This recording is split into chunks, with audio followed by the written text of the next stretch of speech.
তো জয় হিন্দ বন্ধুরা, তোমাদের সকলকে আরেকটা ভিডিওতে স্বাগত জানাই। এর আগে আমি ক্লাস 7-এর নিজে করি 1.1-এর অঙ্কগুলো করে দিয়েছি। তো আজকে শুরু করব কোষে দেখি 1.1 পেজ নাম্বার 4। চলো আমরা প্রথম অঙ্কটা শুরু করি। দেখো 1 নম্বর অঙ্কে বলা হয়েছে সিতারা বেগমের ফলের দোকানের 60টি পেয়ারা ছিল। তিনি তার মোট পেয়ারার 1/4 অংশ বিক্রি করলেন। তার কাছে আর কতগুলি পেয়ারা পড়ে রইল হিসাব করি, তাই তো? তাহলে সিতারা বেগম ছিল, সিতারা বেগমের ফলের দোকানে কতগুলো দোকান করা পেয়ারা ছিল, 60টি পেয়ারা ছিল। তিনি বিক্রি করেছেন কত? 1/4 অংশ। তাহলে তার কাছে আর কতগুলো পেয়ারা পড়ে আছে? তাহলে মোট পেয়ারা কটি? মোট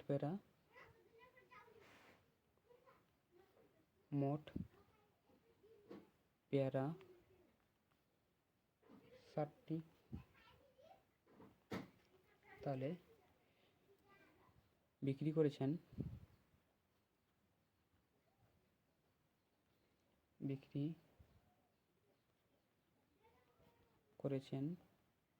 কত? 1/4 অংশ, ঠিক আছে। অতএব 60 গুণ 1/4 সমান কত, তাই তো? 4 15 60। তাহলে 15টি পেয়ারা বিক্রি করেছেন।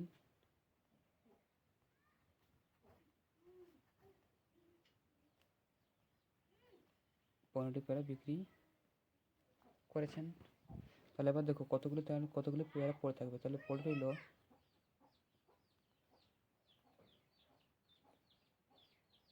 মোট পেয়ারা কত ছিল? 60টি। তার থেকে বিক্রি করেছেন 15টি, ঠিক আছে। তাহলে বিয়োগ করলে কত হচ্ছে? এখানে 45টি। তাহলে সিতারা বেগম কাছে আর কটা পেয়ারা পড়লো? 45টি। অতএব তার কাছে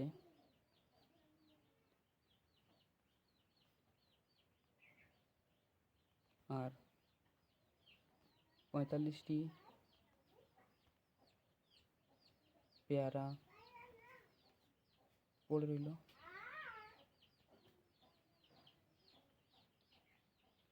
এটা হচ্ছে উত্তর। তারপর 2 দাগের অঙ্কে মা আমাকে 60 টাকার 5/6 অংশ এবং দাদাকে 45 টাকার 7/9 অংশ দিয়েছেন। মা কাকে বেশি টাকা দিয়েছেন হিসাব করে দেখি। তাহলে মা আমাকে কত টাকা দিয়েছেন?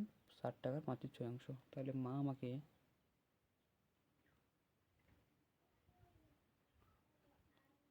আমাকে দিয়েছেন কত দিয়েছেন? যে 60 টাকার 5/6 অংশ, তাই তো? তাহলে খালি কাটাকাটি করে তাহলে কত হচ্ছে? 6 10 60 সমান 10 5 50 টাকা। তারপর দেখো এবং দাদাকে দিয়েছে কত টাকা? এবং দাদাকে দিয়েছেন 45 টাকার 7/9 অংশ। তাহলে এবং দাদাকে দিয়েছেন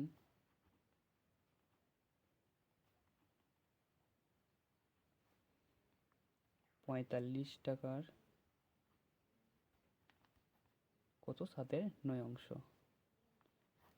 কাটাকাটি করি, যদি এটা কাটাকাটি করি কত হয়? 9 5 45, 5 7 35 টাকা হয়েছে। তাহলে এবার দেখো, যদি মা আমাকে দিয়েছেন কত টাকা? মা আমাকে দিয়েছেন 50 টাকা আর এবং দাদাকে দিয়েছেন 37 টাকা। তাহলে কাকে বেশি টাকা দিয়েছেন? অতএব মা আমাকে বেশি টাকা দিয়েছেন।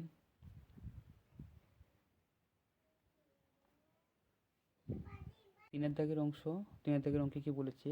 যে গণেশবাবু 3 দিনে একটি কাজের যথাক্রমে 3/14 অংশ, 4/7 ও 1/21 অংশ শেষ করেছেন। তিনি 3 দিনে মোট কত অংশ কাজ শেষ করেছেন ও এখনও কত অংশ কাজ বাকি আছে হিসাব করে দেখি। তাহলে গণেশবাবু 3 দিনে কাজ করেছেন কত? 1 দিনে করেছেন 3/14, 2 দিনে করেছেন 4/7 এবং 3 দিনে করেছেন 1/21 অংশ। তাহলে 3 দিনের কাজ প্রথমে যোগ করব। তো গণেশবাবু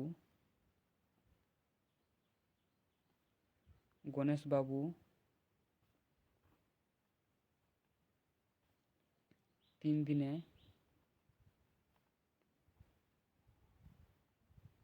মোট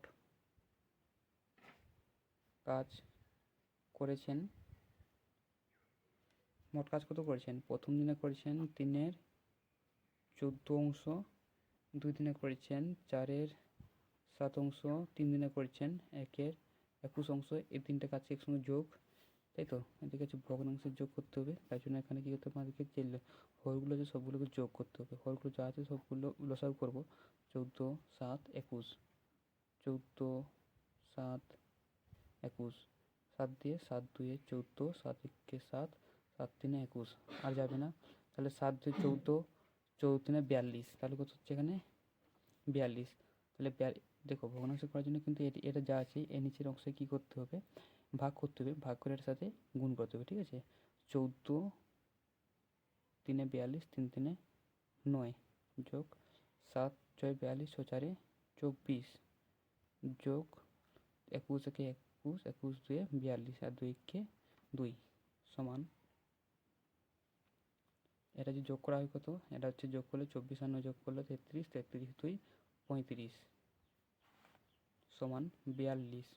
এটা কত দ্বারা যাবে? 7 দ্বারা। তো অতএব 7 5 35, 8 7 6 42 সমান 5/6 অংশ। 5/6 অংশ। এখন তাহলে তাহলে তিনি 3 দিনে 5/6 অংশ কাজ করেছেন। তাহলে এখন আরও কাজ বাকি আছে, তাই তো? তাহলে মোট কাজ ছিল কত অংশ? 1 অংশ। মোট কাজ সমান 1 অংশ। তাহলে বাকি আছে কত অংশ? বাকি আছে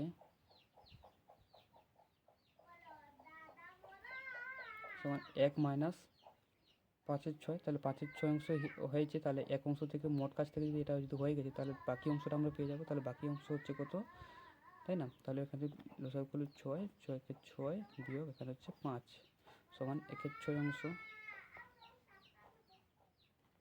তাহলে এটা হচ্ছে আমাদের উত্তর 1/6 অংশ। তাহলে এখন উত্তরটা লিখে দিই। মোট কত অংশ কাজ? তাহলে এখনও কত অংশ কাজ বাকি আছে? তাহলে অতএব এখনও 1/6 অংশ কাজ বাকি আছে। দেখি, একটি বাঁশের দৈর্ঘ্যের 1/3 অংশ লাল রং, 1/5 অংশ সবুজ রং ও বাকি 14 মিটারে হলুদ রং দিয়েছি। তো বাঁশটি কত মিটার লম্বা হিসাব করে দেখি। তাহলে একটা বাঁশ আছে যার কিনা দেওয়া হয়েছে 1/3 অংশ লাল এবং 1/5 অংশ সবুজ এবং বাকি 14 মিটার হলুদ। তাহলে এটা ধরি একটা বাঁশ, ঠিক আছে? এটা 1/3 অংশ দেওয়া হয়েছে হলুদ আর 1/5 অংশ হচ্ছে সবুজ আর 14 মিটার হচ্ছে বাকি যে বাঁশটা হচ্ছে 14 মিটার হচ্ছে এটা হচ্ছে হলুদ রং, ঠিক আছে? প্রথম আছে 1/3 সবুজ আর 1/5 না 1/3 হচ্ছে লাল, 1/5 হচ্ছে সবুজ আর 14 মিটার হচ্ছে হলুদ, ঠিক আছে? তাহলে এই যে বাঁশটা যে দৈর্ঘ্যটা, বাঁশটা তো কত লম্বা আমরা জানি না, তার জন্য এটাকে ধরে নেবো আমরা x, ঠিক আছে? তাহলে ধরি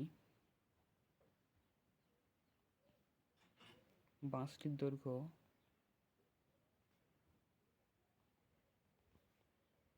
বাঁশটির মোট দৈর্ঘ্য হচ্ছে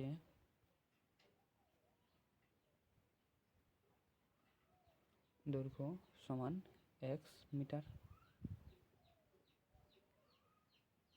বাঁশটির মোট দৈর্ঘ্য হচ্ছে x মিটার। তাহলে লাল রং দিয়েছি কত? লাল রং দেওয়া হচ্ছে কত? x গুণ 1/3 সমান কত হচ্ছে? এটার সাথে গুণ করলে হচ্ছে x/3 অংশ, ঠিক আছে? আর সবুজ রং দেওয়া আছে কত? সবুজ রং সমান দেওয়া আছে x ইন্টু 1/5 সমান হচ্ছে এটার সাথে গুণ করলে হচ্ছে x আর নিচে হচ্ছে 5 অংশ, ঠিক ঠিক আছে। তাহলে দেখো তারপরে হচ্ছে হলুদ রং, তো হলুদ রং, হলুদ রং সমান কত আছে, হয়তো 14 মিটার, ঠিক আছে। তাহলে সব সুতরাং তো প্রশ্ন যা দেওয়া আছে সেটাই আমরা লিখবো। সুতরাং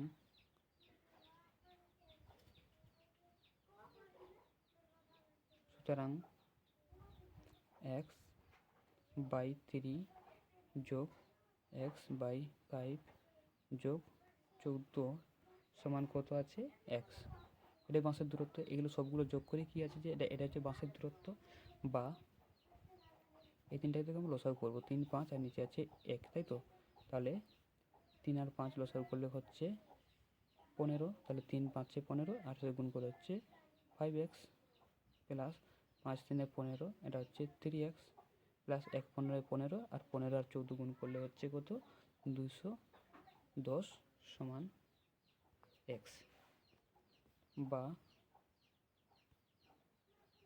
3টা x আর 5টা x আর 3টা x যোগ করলে হচ্ছে 8টা x যোগ 210 বাই 15 সমান x, বা দেখো এই সংখ্যাটার সাথে এটা কিন্তু গুণে আছে, ঠিক আছে, কারণ এর নিচেও 1 আছে, তাহলে এটা হচ্ছে গুণে, এদিকে হচ্ছে 8x প্লাস 210 সমান, এটা শুধু গুণ করলে হচ্ছে 15x, বা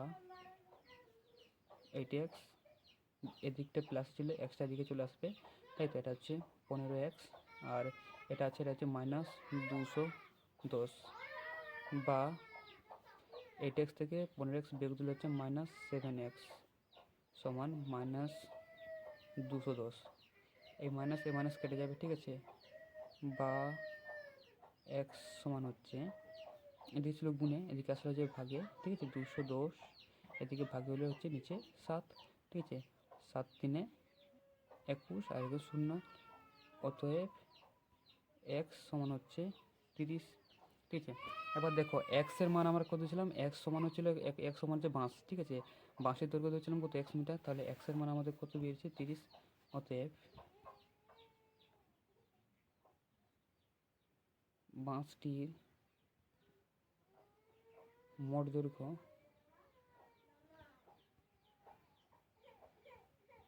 30 মিটার।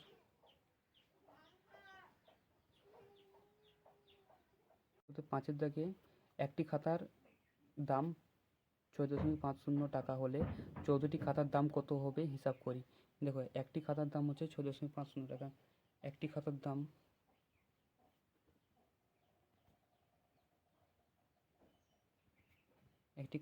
হচ্ছে 6.50 টাকা, ঠিক আছে। তাহলে 15টি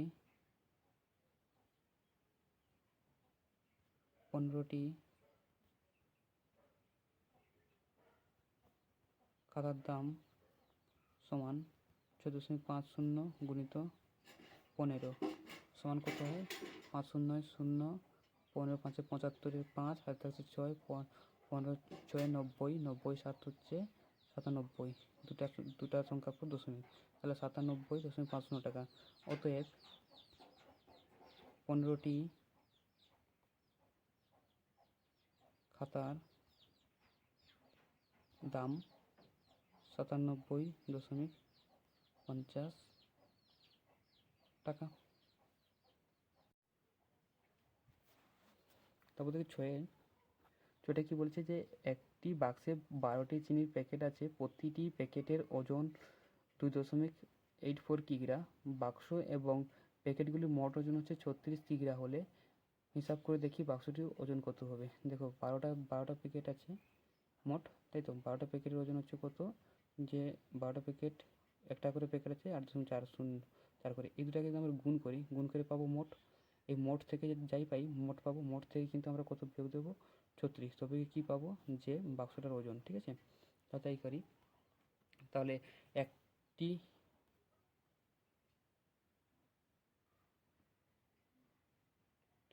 তাহলে আমাদের কাছে তাহলে মোট প্যাকেট কটা আছে, মোট প্যাকেট সমান 12টি, তাহলে একটি প্যাকেটের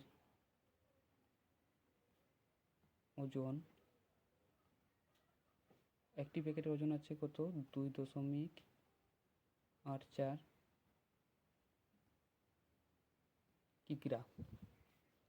তাহলে 12টি প্যাকেটের ওজন হচ্ছে কত 2.84 গুণিত 12 কিগ্রা সমান, এটা গুণ করলে হচ্ছে 34.08 কিগ্রা।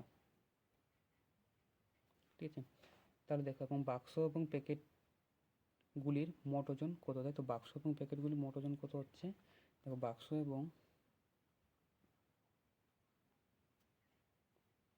এবং প্যাকেটগুলির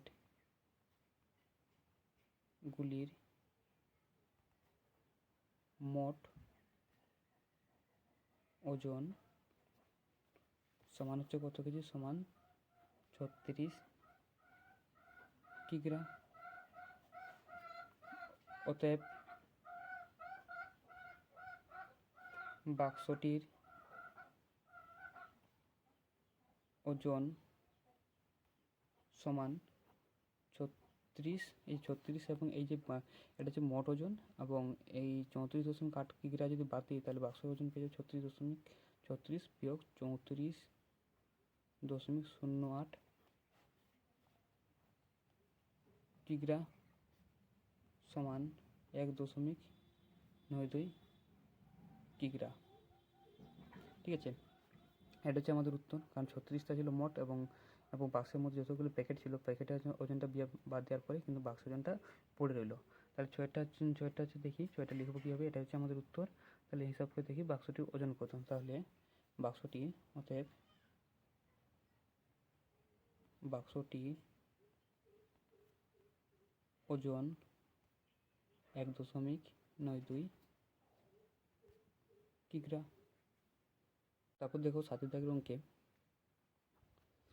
যে এক বস্তা চালের পরিমাণে 0.75 অংশের দাম 1800 টাকা হলে তার 0.15 অংশের দাম হিসাব করি। ঠিক আছে, তাহলে 0.75 অংশের দাম কত হচ্ছে 1800 টাকা। তাহলে এক অংশের দাম হচ্ছে 1800 বাই 0.75 টাকা। তাহলে 0.15 অংশের দাম কত হবে, 1800 গুণ 0.15 0.75। দেখো দশমিকের পরে দিকে দুটো সংখ্যা, দশমিকের পর এদিকে দুটো সংখ্যা সমান সমান থাকার জন্য এদিকে দশমিক উঠে যাবে, এদিকে দশমিক উঠে যাবে। অতএব আবার কাটাকাটি করলে 15কে 15, 15 5 75, আর 5 3 15, এখান 2 3 5 6 30, 0 সমান যে 360 টাকা। এটা হচ্ছে উত্তর, কিন্তু উত্তরটা লিখব যে 0.15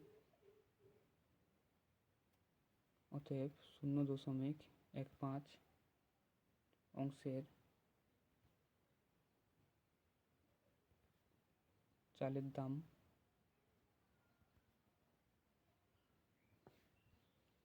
360 টাকা। তারপরে 8 আজকে লাস্ট অঙ্ক, কষে দেখি 1.1।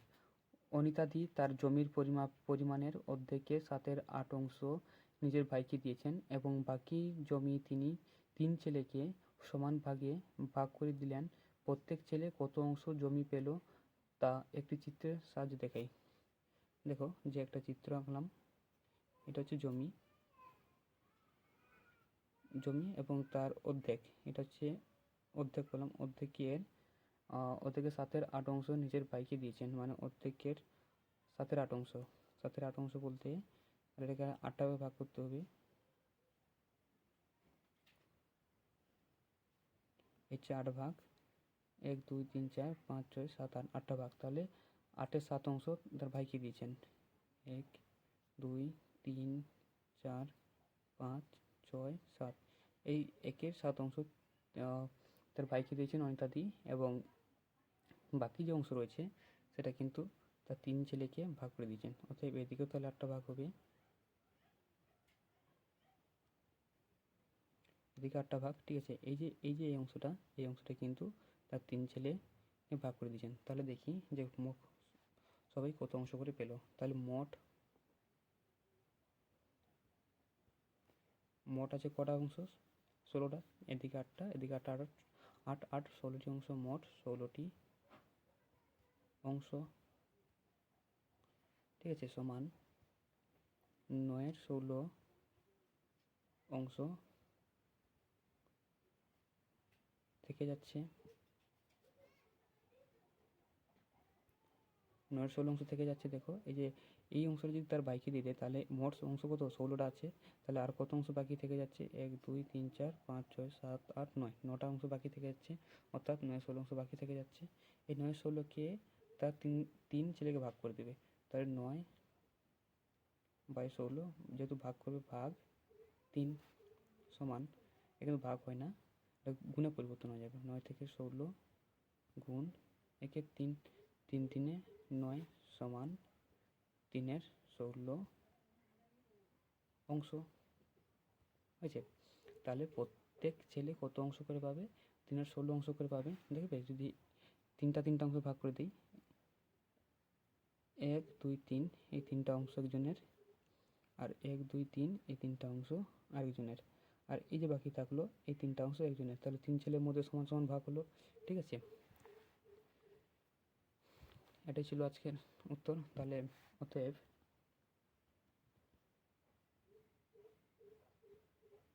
প্রত্যেক